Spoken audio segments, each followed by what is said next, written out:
The financial services sector in Scotland has underpinned the economy for generations. In the past decade, it has gone through a transformation, with the pace of change most recently being forced by the financial crisis, which started 4 years ago. The jobs that only came here 10 to 15 years ago have largely all gone. No, they're not. I think what we see is a real evolution from lower cost,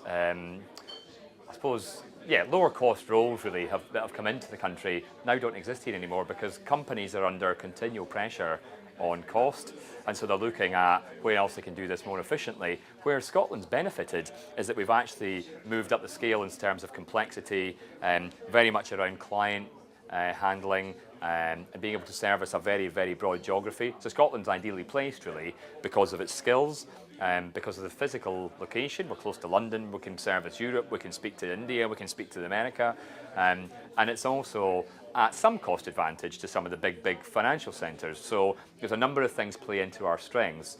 Fundamentally, the shift has been from lower cost operations through to higher sophistication roles.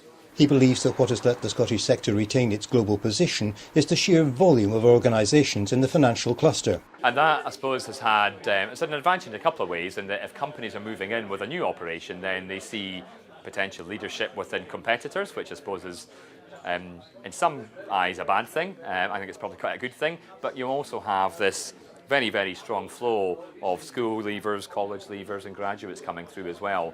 So not only is there a cluster effect from a staffing point of view, there's also that expertise as well. And a lot of what we do is bringing the industry together. So looking at operational forums and different things like that we'll run, it's trying to look at how do we solve things as a sector? How do we address some of the big challenges that are coming by putting our heads together and putting competition to one side?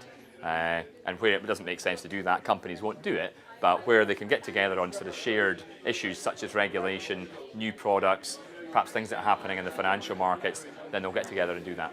He says that Scotland's schools and colleges are at last grasping the nettle and producing the kind of graduates the sector badly needs if it's to grow into the future.